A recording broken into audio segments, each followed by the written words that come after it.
episódio do Era Uma Vez no Pádel, rumámos a sul para estarmos à conversa com alguém que fez do desporto a sua vida, começou no futebol, em simultâneo o ténis e agora o pádel conquistou um espaço importante naquilo que é a sua carreira e a sua vivência no dia-a-dia. Estamos mais concretamente em Vila Moura, no Vila Moura Tennis and Padel Academy, e tenho comigo o grande mentor deste projeto, Pedro Frazão.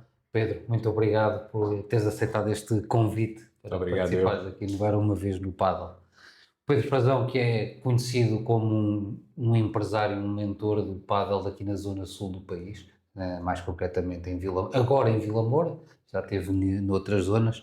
De onde é que vem este gosto pelo desporto de raquetes? Como é que começou a história do Pedro ligada ao pádel? Ao pádel e ao desporto às raquetes? Bom, eu na minha infância o meu desporto principal era o futebol. Eu encaminhei, portanto o meu sonho era ser jogador de futebol e estava tudo bem encaminhado para isso. Comecei a jogar ténis já aos 15 anos, por brincadeira, com os amigos. E portanto entre os 15 e os meus 18 anos eu fazia futebol e ténis. Portanto, ténis como segundo desporto, digamos assim. O futebol era onde? Onde é que jogava na altura? Eu jogava no Farense. E é do Lolé? Sou do Lolé, mas no Algarve, naquela altura, o Farense era como se fosse uma seleção regional, digamos assim. Ia pescar os melhores jogadores a cada cidade e de facto, naquela altura, acho que jogava melhor futebol do que ténis. Mas depois, aos 18 anos, por questões que agora não interessam muito, optei pelo ténis e dediquei-me a 100%. Mas teve quase a ser um futebolista profissional. Sim, eu ia assinar o contrato profissional e depois tive ali um incidente que não gostei muito e acabou o futebol para mim nessa altura. Aos 18 anos? Aos 18 anos. E também, se calhar, porque já tinha este plano B, digamos assim, já tinha o ténis, que também podia ser uma alternativa boa. E optei aos 18 anos, optei pelo ténis e não estou nada arrependido, antes pelo contrário. E o ténis aparece na vida do Pedro ali pelos 15 anos, ali na altura da adolescência. Como é que foi essa entrada aí do ténis? Sim, foi curioso porque começámos a jogar na rua, não havia campos, só havia uma raquete. Depois jogávamos quase como se fosse beisebol, um atirava a bola com a mão e o outro devolvia. Depois, para aí ao terceiro ou quarto dia, conseguimos fazer uma vaquinha entre 3 amigos e comprámos uma raquete de 150 escudos, cada um pôs 50. E depois passámos o verão todo a jogar ténis por trás do pavilhão ginódesportivo, portanto tinha lá umas marcações no chão, mas não havia campo, não havia rede, não havia vedação, não havia nada. Portanto, nós improvisámos ali uma corda que servia de rede e não podíamos jogar com muita força porque senão íamos apanhar a bola muito longe. Pronto, passámos o verão todo a jogar assim e a verdade é que no final do verão, aquilo que inicialmente éramos 4, no final do verão já eram 40 ou 50. De tal maneira que depois a Câmara Municipal sentiu a necessidade de construir campos de ténis. Campos de ténis em Lolé. E foi assim que apareceu o ténis em Lolé. E entre os 15 e os 18 foi mantendo essa dupla atividade desportiva, juntamente com a atividade escolar. Exatamente. Depois eu também, na altura já era estudante de desporto, mas sempre tive bem presente que não queria ir para o ISEF, não queria ser professor de Educação Física. E decidi então profissionalizar-me no ténis aos 18 anos. Portanto, foi aí que comecei com a carreira de treinador. Lembro-me que na altura, quando participei no primeiro curso de treinadores, abriram uma exceção especial, porque no início do curso tinha 17 anos, mas depois no final já teria 18. Portanto, a Federação abriu uma pequena exceção que me autorizou a participar no curso. Depois fui fazendo os cursos todos de treinadores em Portugal, depois fui para os Estados Unidos, também fiz os cursos todos, depois fui para a Espanha também. Pronto. Tudo ligado ao ténis. Sempre ligado ao ténis. Nessa fase ainda da juventude e depois desse verão a jogar ténis em Lolé, é criado um clube de ténis de Lolé? Certo. Onde o Pedro foi um sócio Um dos fundadores. Portanto, eu não faço parte oficialmente como sócio fundador, porque na altura tinha 15 anos, mas a verdade fomos nós que criámos aquele movimento e depois fomos buscar pessoas mais velhas para liderarem o processo. E o que é que recorda dessa altura? Tem alguma saudade desses momentos? Olha, recordo simplesmente recordo muito que não tivemos treinador. Portanto, nós aprendíamos naquela altura havia 2 ou 3 jogos na televisão de ténis, portanto, normalmente as finais de Roland Garros, final do Wimbledon e às vezes a final do US Open, e nós, como éramos desportistas, aprendíamos a ver os melhores. Portanto, é que, olhávamos os melhores e depois íamos imitar. De tal maneira que daquele grupo todos viemos a jogar bem e nunca ninguém teve professor. Com uma aprendizagem feita pela observação e pela imitação. Exatamente. E quem é que era o ídolo da altura, do Pedro? Isso foi na década de 80? Sim, 80, 81. O meu ídolo era o Bjorn Borg. De tal maneira que... Pelo estilo irreverente ou pelo estilo de jogo? E aquela figura de cabelo comprido? Não, mais pela calma, pela estratégia e sobretudo pela direita. Que eu, na altura, quando comecei a jogar ténis, o meu ponto forte era a direita. Agora já não, mas na altura era. E foi daí que depois, mais à frente, também já vamos falar sobre isso, sobre o Bjorn Borg. Faz a formação na Federação Portuguesa de Ténis, depois também complementou com outras formações e fica durante alguns anos em Lolé a dar treinos. Sim, portanto, depois iniciámos a escola de ténis, escola organizada, que foi a primeira no Algarve, no ano de 82. Depois, em 86, fui para a tropa, mas a escola continuou, eu já tinha um outro monitor a trabalhar comigo,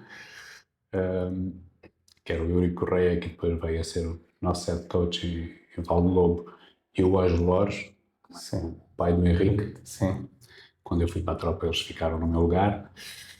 Depois regressei, continuei em Olé, e passado pouco tempo abracei também o projeto Vila Mora, em 89. Durante alguns anos ainda fiz em simultâneo, mas depois tive que decidir só para Vila Mora. Depois, mais tarde, em 99, abraçámos também o projeto Valdo.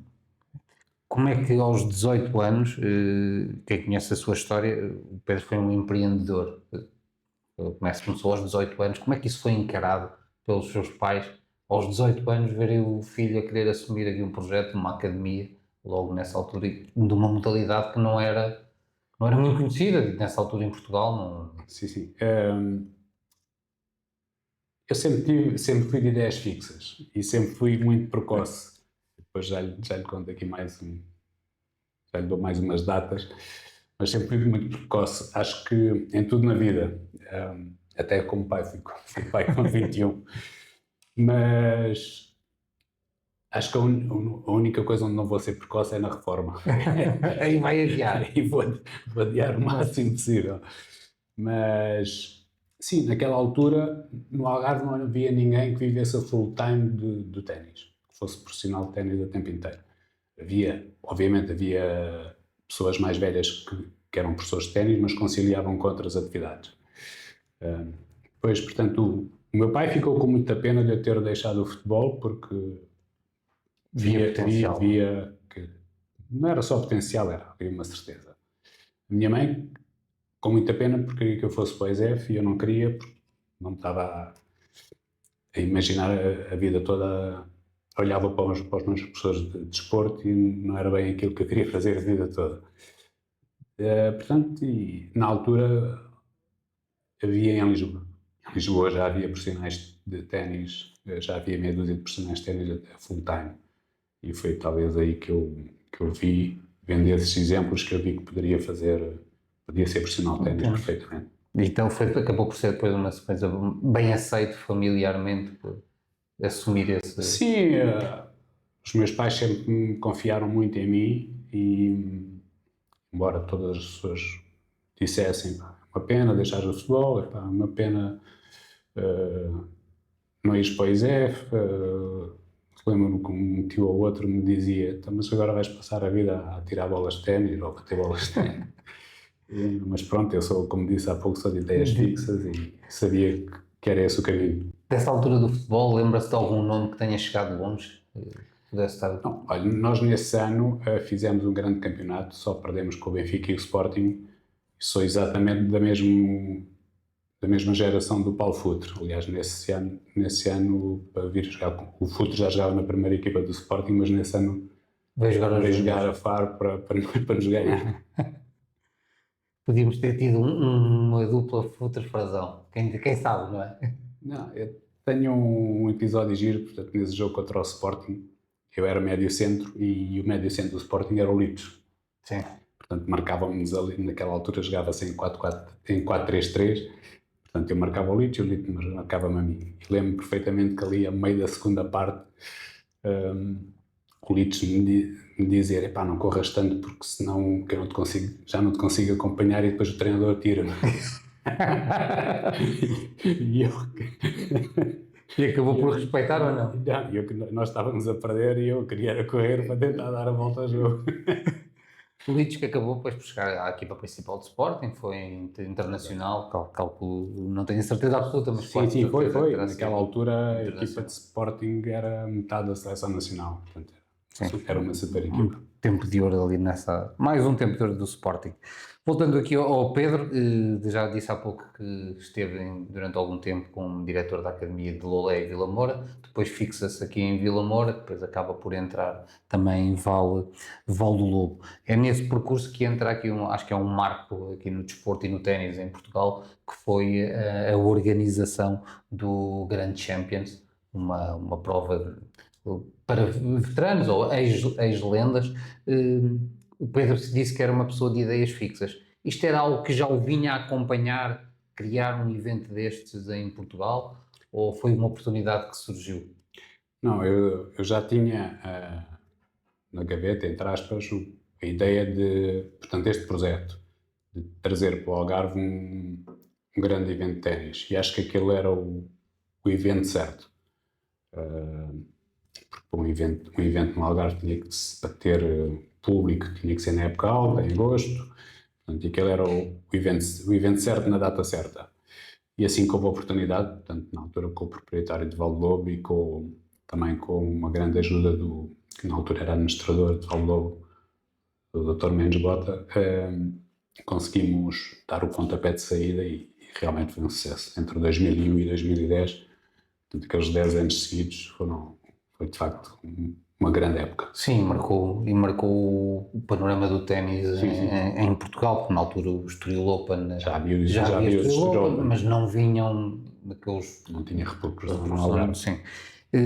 Como é que foi, porque nem em 2001 consegue trazer o seu ídolo de infância, ou da juventude do ténis, Bjorn Borg, jogar ao Algarve?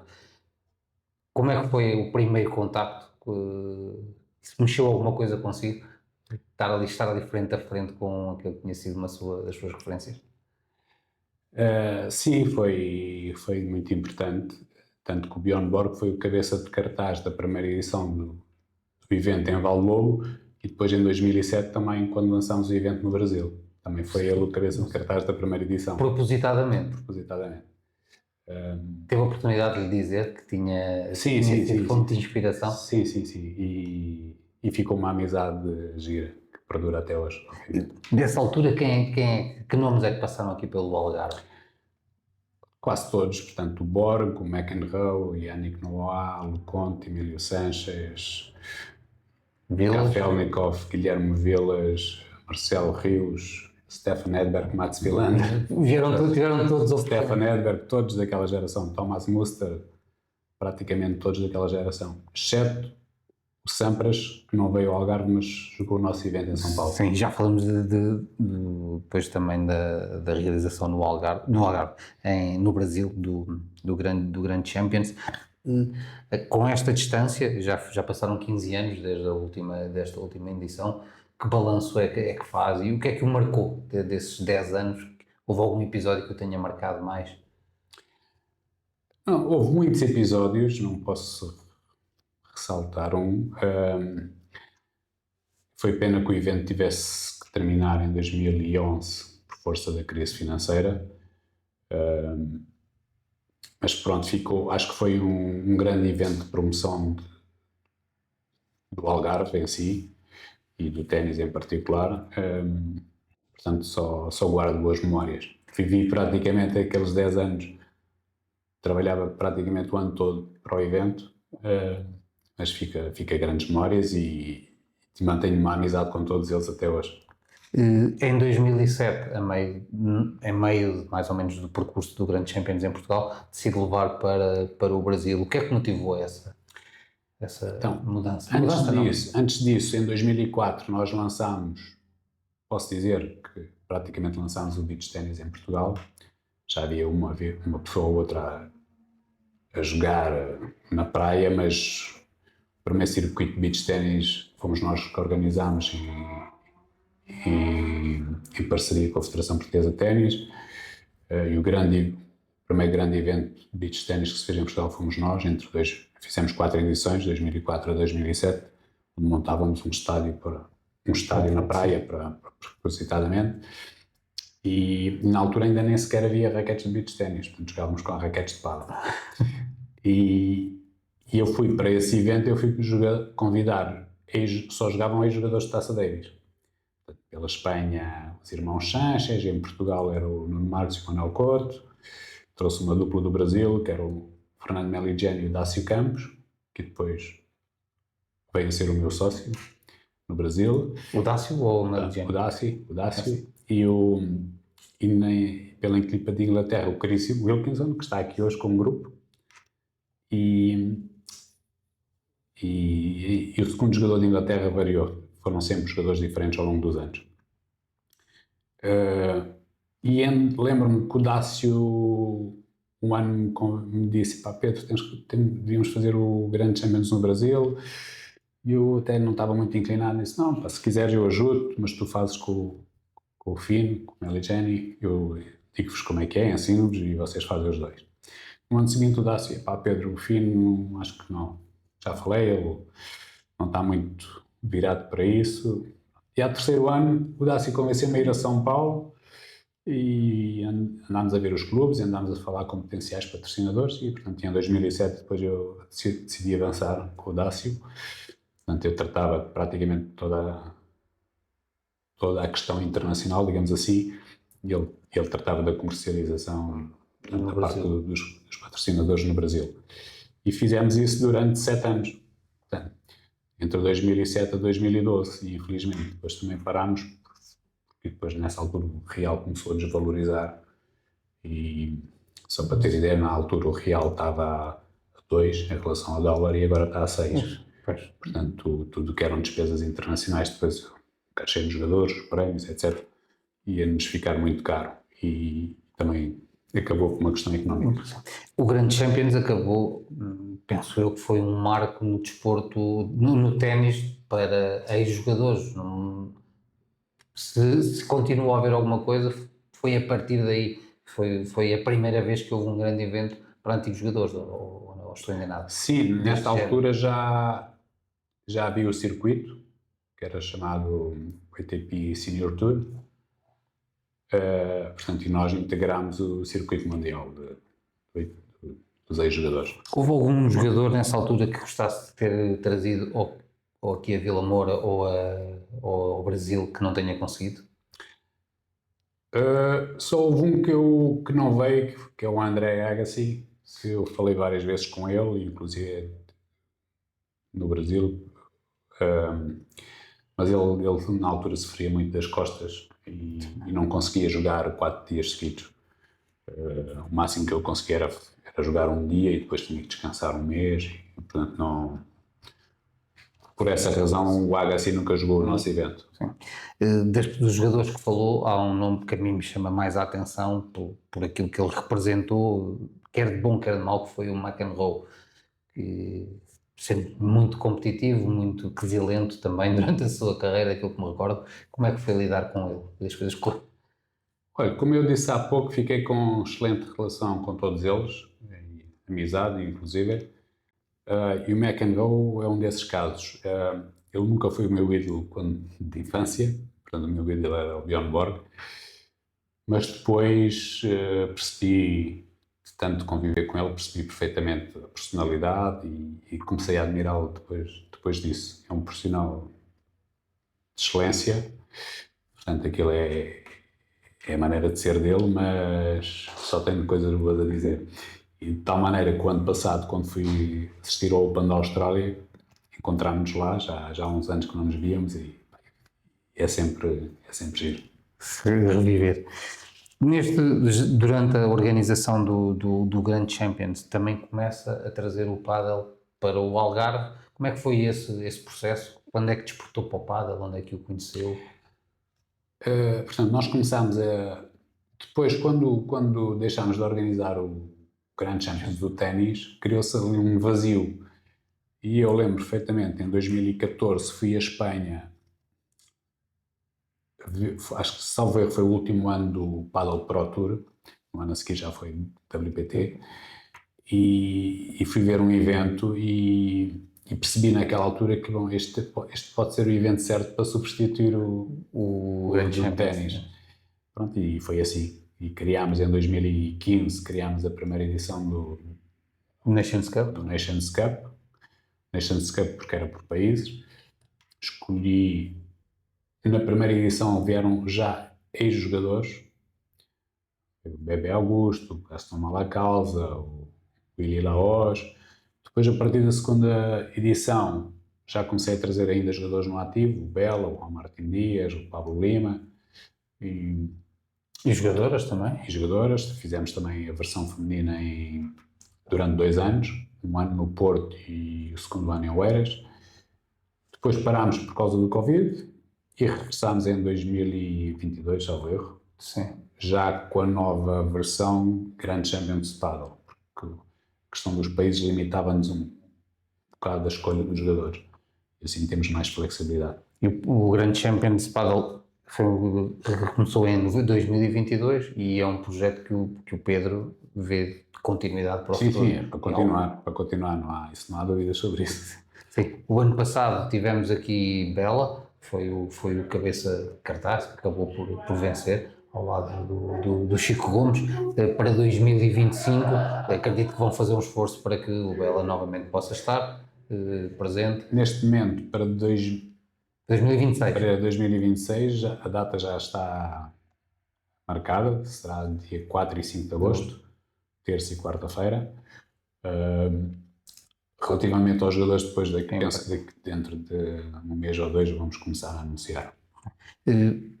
Isto no Padel Grand Champions, no Padel aqui no Clube de Vila Moura e ainda antes, penso que também em Valvô chegou a ter Padel. Como é que tem visto e o que é que tem feito para o crescimento da modalidade aqui no Sul, em que o Pedro tem uma responsabilidade também, Pedro e o Vila Moura Tennis and Padel Academy tem uma responsabilidade grande no crescimento da modalidade.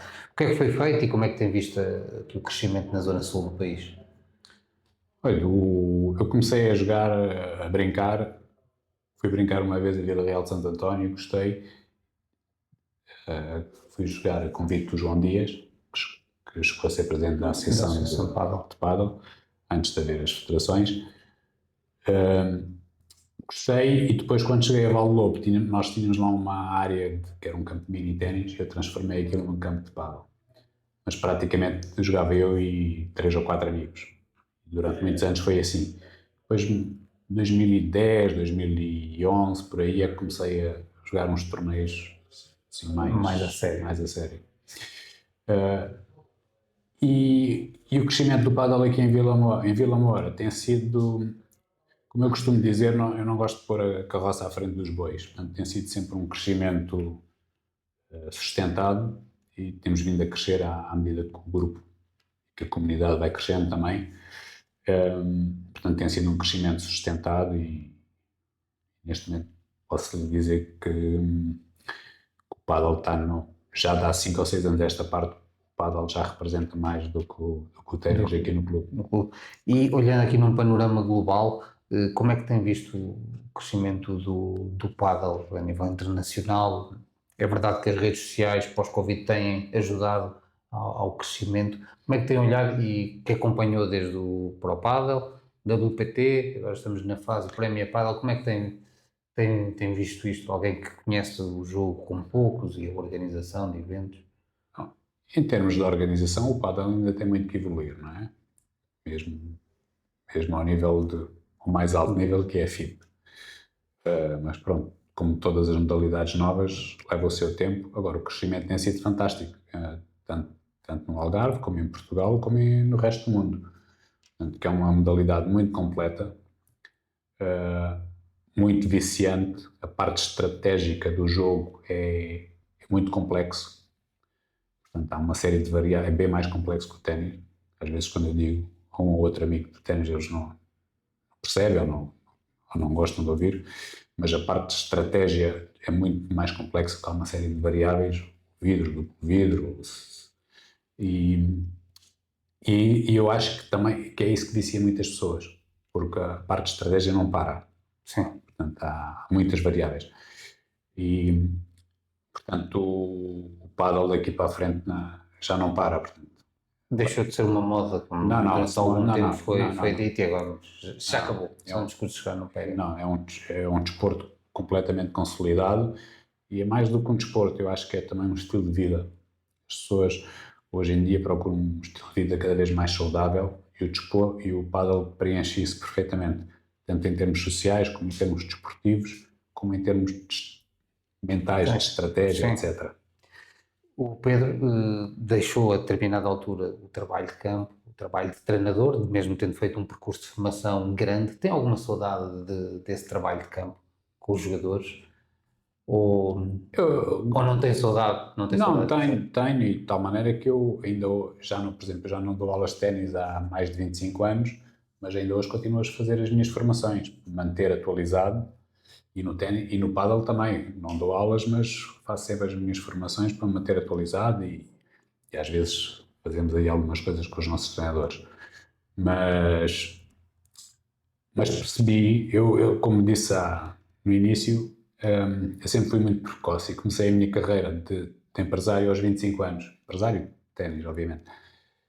Portanto, e percebi logo aí nessa altura que se quisesse crescer em termos empresariais não podia estar tantas horas no campo. Porque mesmo dando só 2 ou 3 horas, depois a pessoa já vem cansada, já não, o discernimento já não é o mesmo, portanto não dá, é inconciliável. Portanto, se quiser fazer um projeto médio, okay, pode-se dar meio e meio, mas um projeto com esta dimensão, com a dimensão que nós sempre quisemos ter, não é inconciliável. É impossível. E falando em dimensão, o Vila Moura Tennis e Padel Academy está agora, já entrou em 2024 numa nova fase, quando faz uma apresentação pública do novo projeto, do Clubside Village. O que é que nos pode aqui novamente, porque já se vê, começa a ganhar aqui já mais visibilidade, em que é que vai consistir este projeto e o que é que ele pode aportar, quer para a Zona Sul, quer para o país? Nós vamos ser a primeira academia privada de ténis e pádel em Portugal. Academia, na verdadeira acessão da palavra, com todos os serviços integrados, desde o treino, a alimentação e o alojamento. E vai ser a primeira em Portugal que não seja de futebol. Sim. Pronto. De maneira que é um projeto muito que eu também sempre quis ter no Algarve. Infelizmente estas coisas não andam ao ritmo que eu gostaria, mas pronto, já estamos a concluir as infraestruturas e em breve vamos começar a construção. E quando é que acha que pode estar a abrir ao público a academia? Eu acho que 2030. Sim. Portanto, a primeira fase, como disse, está praticamente concluída. Vamos entrar agora na segunda, que é a construção de 14 moradias, e depois a terceira, o novo clubhouse, com alojamento para os jogadores, com os ginásios, com a parte de recuperação, etc. Se em Lisboa temos a cidade do futebol, em Vila Moura podemos ter a cidade das raquetes. Completamente. É esse o objetivo. Só uma curiosidade, o Pedro é de Lolé, é um algarvio, nunca saiu do Algarve, nunca teve tentação de tentar a sua vida fora da zona que nasceu e de crescer. Como lhe disse, nessa altura, se calhar teria sido tudo mais fácil. Sim, como lhe disse, eu sempre fui muito precoce e fui pai aos 21 anos.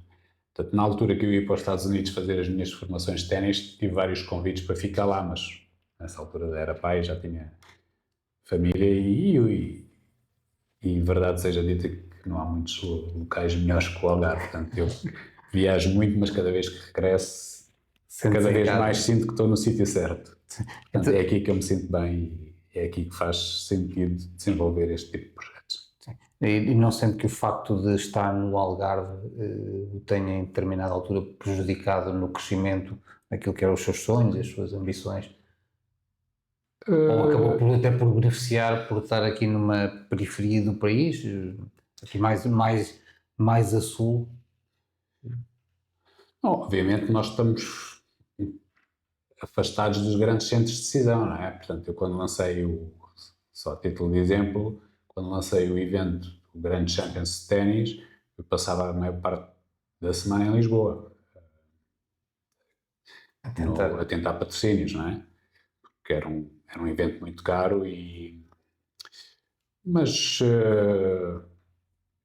pronto, eu sou de cá, sinto o Algarve com poucos e era aqui que fazia sentido.